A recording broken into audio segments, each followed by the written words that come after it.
Sam Martin was a single father, doing his best to juggle the responsibilities of work and fatherhood. His life revolved around his 9-year-old daughter, Heather. The two of them shared a small but cozy apartment just a block away from Heather's school. It was a simple life, but they made the most of it. Sam worked as the head mechanic at Bob's auto shop, known for his skill and dedication. The customers loved his work, but Bob, the shop's owner, was another story. Bob only cared about one thing: money. He had no regard for Sam's personal life or the fact that Sam was struggling to make ends meet. Time and time again, Bob would demand Sam stay late, claiming there was an emergency job that had to be done immediately. If Sam refused, Bob threatened to fire him. Though Sam needed the extra money, it weighed heavily on him that he often missed Heather's school activities. Heather, though wise beyond her years, understood her dad's struggles. She knew how hard he worked to provide for them, even if it meant missing out on her soccer games or school plays. Heather would often help Sam make dinner, the two of them chatting about the day and what she learned in school. She never complained, but Sam could see the disappointment in her eyes whenever he told her he had to stay late again. At the auto shop, everyone could see how Bob was treating Sam. One day, Joe, an older mechanic who had been working in the shop for decades, approached Sam after hearing Bob threaten him yet again. "Sam," Joe began, wiping his greasy hands on a rag, "there are more important things than just working for Bob. Don't make the same mistake I did. I missed all my kids' school events. They grew up, and now they're mad at me for not being there." Sam sighed, knowing Joe was right. But what could he do? He had bills to pay, and Heather depended on him. A few weeks later, Heather came running to Sam the moment he walked through the door after work. Her face was glowing with excitement. "Dad, guess what? I made the cast for the school concert. You have to come watch me," she exclaimed, almost bouncing with joy. Sam's heart swelled with pride. "That's amazing, sweetheart." "When is it?" he asked, kneeling down to hug her. "In 4 Fridays," she said. "Please don't miss it."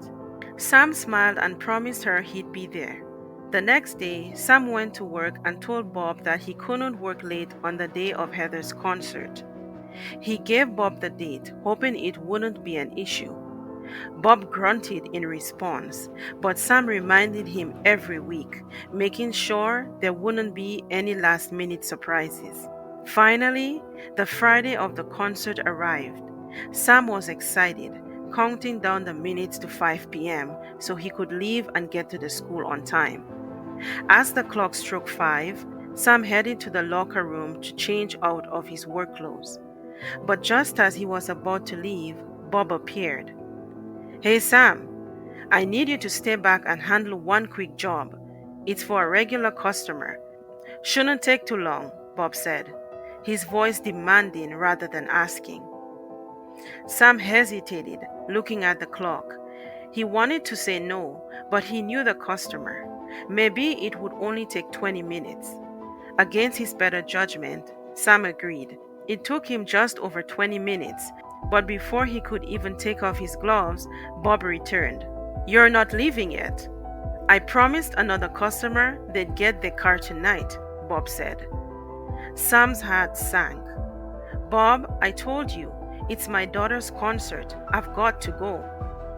Bob's face hardened. "If you don't do this job, you're fired."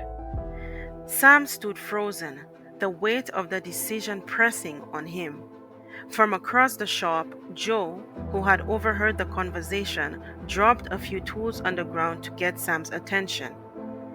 He caught Sam's eye and gave him a subtle nod, signaling that it was time to stand up for himself.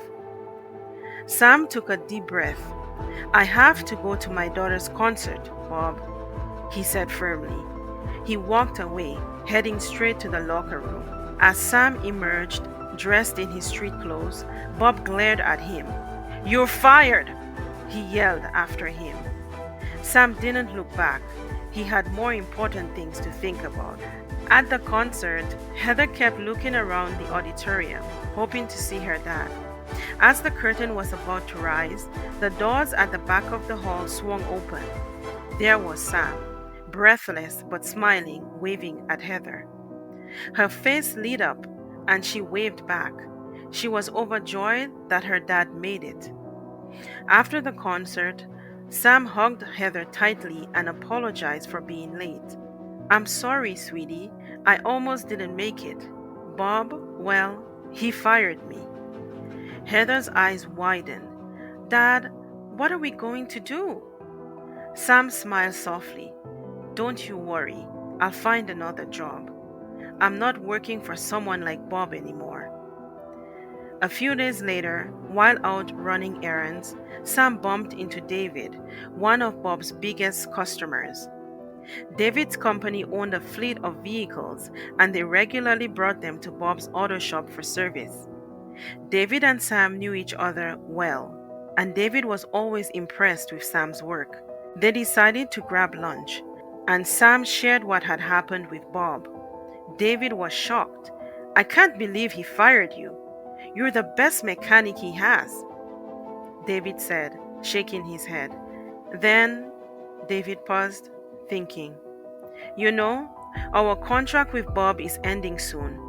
What if you opened your own shop? We could help finance it.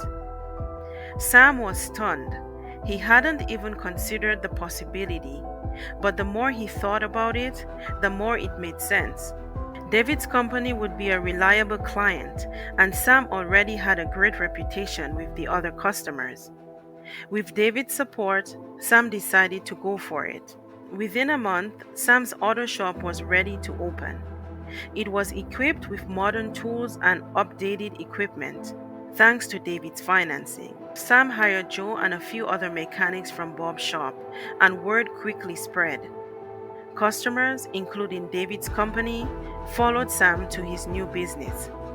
Meanwhile, Bob's auto shop began to crumble. Without Sam and his team, the quality of work declined, and Bob struggled to keep up. It wasn't long before Bob's business went under, and he disappeared from the scene entirely. Sam's auto shop flourished. He treated his employees with respect, paid them fairly, and made sure everyone had time to be with their families. Most importantly, Sam had more time to spend with Heather. He no longer missed her school events, and they even took a vacation together, a rare treat they hadn't been able to afford before. In the end, Sam's decision to prioritize his daughter paid off in ways he never expected. His hard work and integrity not only saved his relationship with Heather, but also gave him the chance to build a successful future for both of them.